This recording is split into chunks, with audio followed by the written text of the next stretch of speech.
Hey, today I'm going to talk about what to ask yourself before you buy something.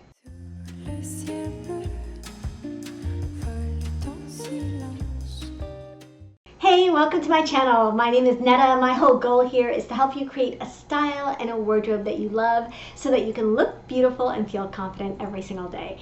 So, I kind of feel like I have been a little bit of a shopping spoil sport lately. Usually I consider myself a shopping enabler. My friends know that if they need somebody to back them up in a purchase, or they need somebody to encourage them to buy something, I'm that person, right? Like, should I buy the dress? Yeah, buy the dress, buy the sweater, buy the bag, buy the shoes.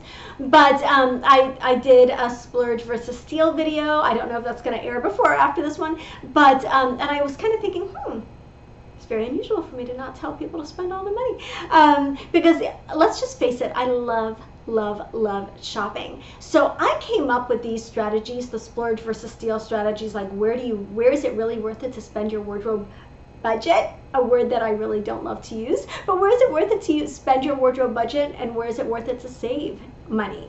And now the topic of today's video, which is watch this before you buy something, these have come out of personal experience. So I used to be an impulse shopper, a spontaneous shopper. I used to have shiny object syndrome, where I would see something that was really cute and I would have to have that item. And so, I come at this from personal experience. And really, it was when I started being more intentional and cultivating my wardrobe and filling in the gaps that existed in my wardrobe for years that I started realizing, wow, I'm not wearing a lot of those things that I'm buying. And so they really are a waste of money. And it was really hard for me to come to that realization and say, I'm going to spend money on the things that I really know I'm going to get a lot of use out of and that I'm going to wear for years to come, and spend less money on the fun, trendy, shiny object pieces that used to comprise my entire wardrobe, right? So I just wanted to give you some guidelines, some things to think about. I am not trying to rain on your parade. I'm not trying to tell you you can't buy all the things. But if you're on the fence about something and you're like, I don't know if I should buy this or not. Is this worth? I get that question a lot in my Facebook group and in my Ageless Style program. If you are not familiar with my Ageless Style program, I definitely recommend checking it out. It's in the description box below. We have a whole week where we talk about shopping, and we build a wardrobe together, and it's not only a lovely and happy and supportive community, but you also get stylist support from me, and you get a self-paced program that you can review over and over. You get lifetime access. So I definitely recommend checking that out. But one of the things that comes up again in the women that I work with is they're on the fence, or they're undecided about certain purchases, and they don't know whether those items are going to work for them long term, whether those are items that are worth spending money on, or whether they're items that they should just leave in the store. So how do you decide? And that's the whole point of this video, okay? Watch this before you buy something. The first thing I want to ask you is, okay, do you go to the grocery store without a list? Maybe you do. You shouldn't go to the grocery store without a list, or you will buy the chocolate and the ice cream. But if you don't go to the grocery store without a list, you shouldn't go clothes shopping, whether it's stopping at Marshall's or Target or Old Navy, or whether it's going to Neiman Marcus, Nordstrom, wherever you've got access to in your town, or whether it's going online shopping. Don't approach a store, online or off, without a list. As you are putting together outfits in your wardrobe, things will come up that you are missing. Maybe you're like, I really need a new pair of white jeans this summer, like I did. Or maybe you're noticing that you need to refresh your basic tees. Or maybe you really want a pair of gold shoes, which I really recommend everyone have a metallic footwear in their wardrobe. Like whatever holes you have in your closet, those should be a running list that you keep on your phone, and that you don't forget, what you're going to the store for. So you want to stay focused. You want to say, I'm really looking for the chambray shirt, the jeans, and the black sneakers, whatever that is. And be focused and start with what's on your list when you're shopping. So don't shop without a list. Ask yourself, if you're considering something, is it on my list? Before you decide whether you want to spend the money on it. The next thing to ask yourself is, can I wear this item to 3 different places? I've said this over and over again. I said it in the Splurge versus Steal. I've said this in many videos. I believe that you should spend money on the things that you're going to get a lot of wear out of, and save money on the things that you're going to wear occasionally or once or twice in your life.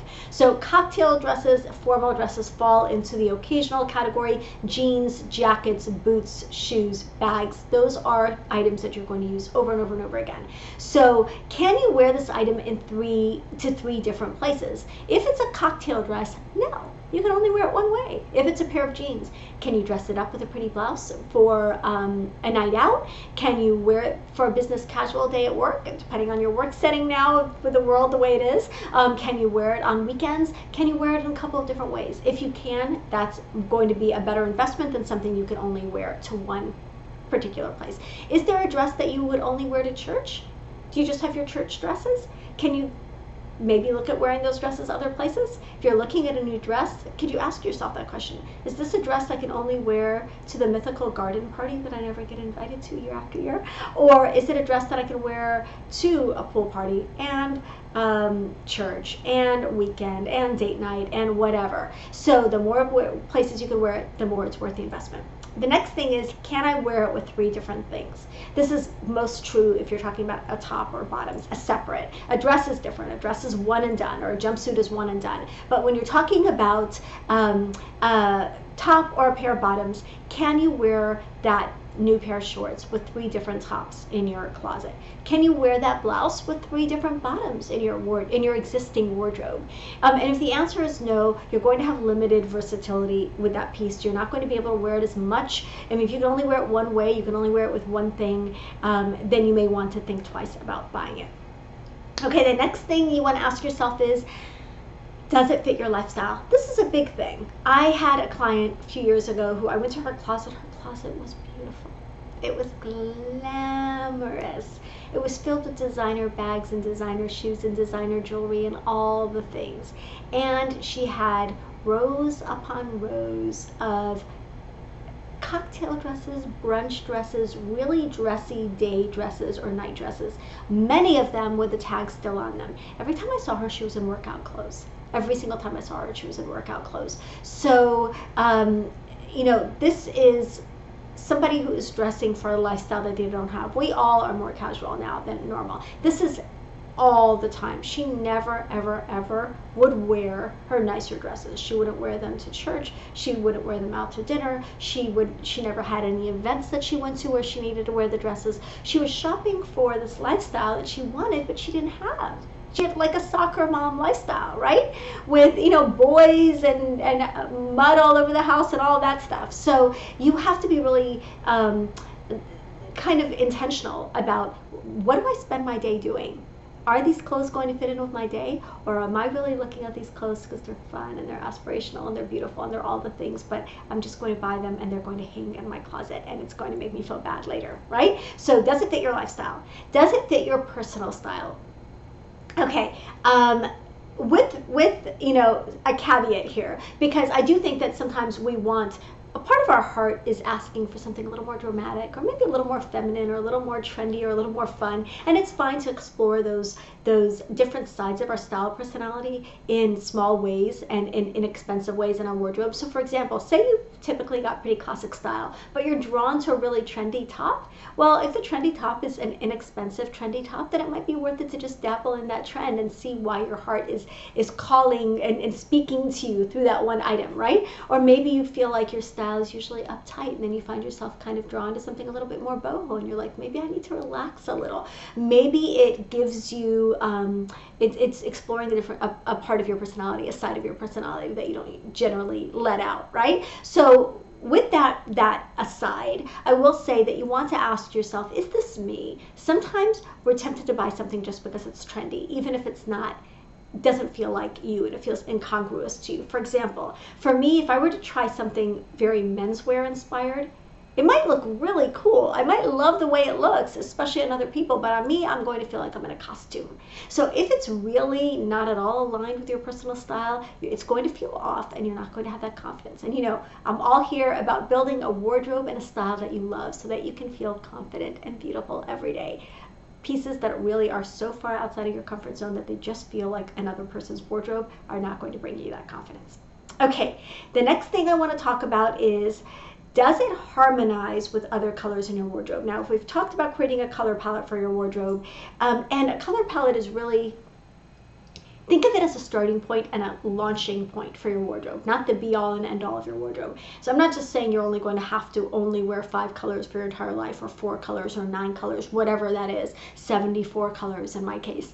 But I am saying that a color palette is a good starting point, because you want to make sure that you've got all the boxes checked in your neutral colors. So say your color palette is black, white, and navy, with red and pink. Sorry, that's mine. Red, pink, and wine. You want to make sure that you've got a minimum number of products of items in those different colors. You want to make sure that, for example, you've got the white top, the white bottom, the white dress.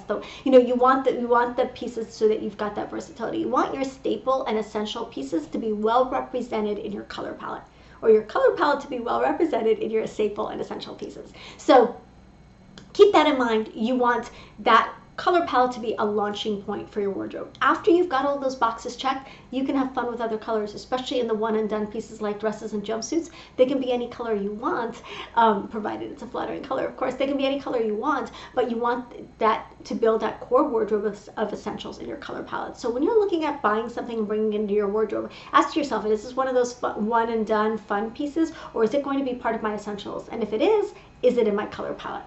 Okay. Do you love it? Do you love it? Like love it, love it, love it, love it, love it? Or is it a staple? Not everything in your wardrobe is going to make your heart sing. There are going to be basic pieces in your wardrobe that are the fill in the blank pieces, the essential pieces, the wardrobe makers, the outfit makers, the day in, day out pieces. Those are not going to always make your heart go aflutter. Like, I don't get all excited every time I see a black t-shirt. I'm like, it's a black t-shirt.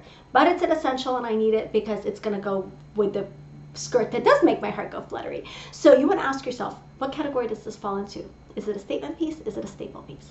Next thing, is it on sale? That's kind of a red flag. Not just because things that are on sale do not sell at full price, because we're seeing a lot of sales right now on things that just come into the stores that are brand new, that are fabulous, that are all the things. But also, sometimes we want to buy something just because it's on sale. And so you want to ask yourself, is it on sale? If it is on sale, would you have bought it anyway? Provided you could afford it. Would you have bought it anyway? Like that fun, funky dress. Would you have bought it at full price, or do you just want it because it's on sale? So ask yourself that question. If you love it and checks that statement box and you're like, oh my gosh, I really, really want that piece and I would really feel bummed if I lost it, and it happens to be on sale, by all means get it. But if you're buying it specifically because it's on sale and you're just, you're on the fence about it, that's something that might be worth leaving behind in the store. Okay, is it a trend or a fad? Now, trends are larger kind of movements in style that kind of govern where style is going. So we're really seeing the baggier silhouettes, a return to 80s and 90s silhouettes, looser, more flowy pants. All of those things are trends. They're larger kind of directions that fashion is going in, right? Fads are like of the moment. Like, you blink and you miss it. You want to avoid fads and you want to look for overarching themes in fashion. So again, the themes right now are things being flowier, going away from the skinny silhouettes, the really tailored jackets, and going for slouchier jackets, slouchier silhouettes, flowier dresses, more comfort-inspired clothes, all of those things. So however you feel about those trends, you needed to be able to, in your mind, say, those are trends, those are overarching kind of themes that are going to continue in style conceivably for the next 5 to 10 years. In some cases that's good, some cases it's not good. Or is it a fad where it's here this week and out next week? So be able to separate that in your brain. Then the next thing I want to ask is, am I buying it for a special occasion? Can I wear it again? touched on this before. You know how I feel.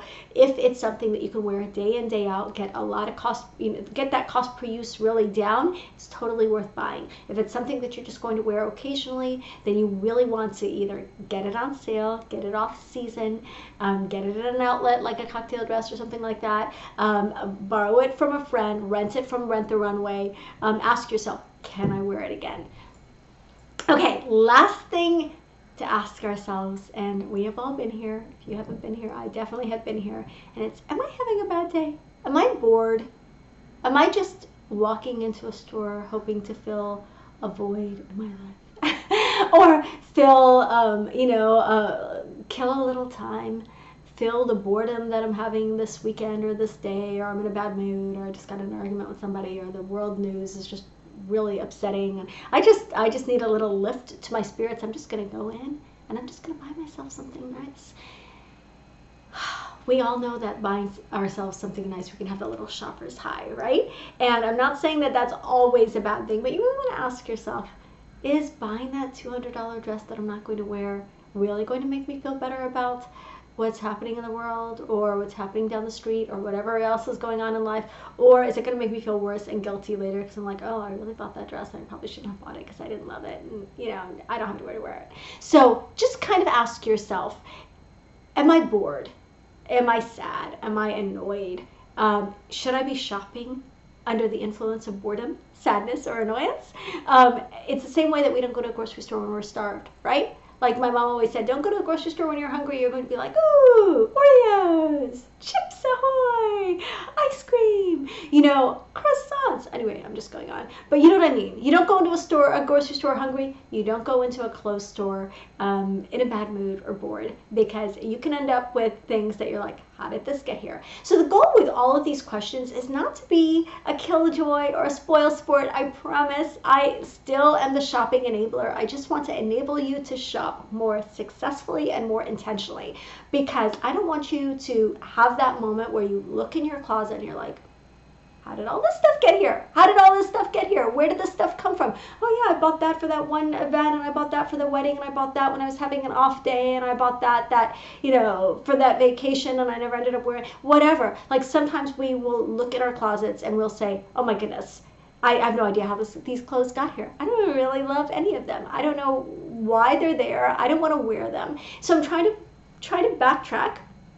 Think about the different scenarios where you and how you bought those items, how they ended up in your wardrobe, and how you can avoid doing that in the future. So I hope that this was helpful. My goal is always to encourage you and to support you in your style, to be positive, but also to give you real, honest insight based on my own experience, not because I've had a lifetime of perfection with my style, but because I learned the hard way. And so I want to kind of pass it along to you guys. Let me know what you think of this, and if you would like to see more videos like this, if you want more examples, just let me know in the comments. I love hearing from you. Don't forget to hit the like button, hit the notification bell. It will let you know when I upload new videos. That's every Tuesday and every Friday. Hit the subscribe button most of all, and definitely join me in my next video. Love you guys, and I'll see you in the next one.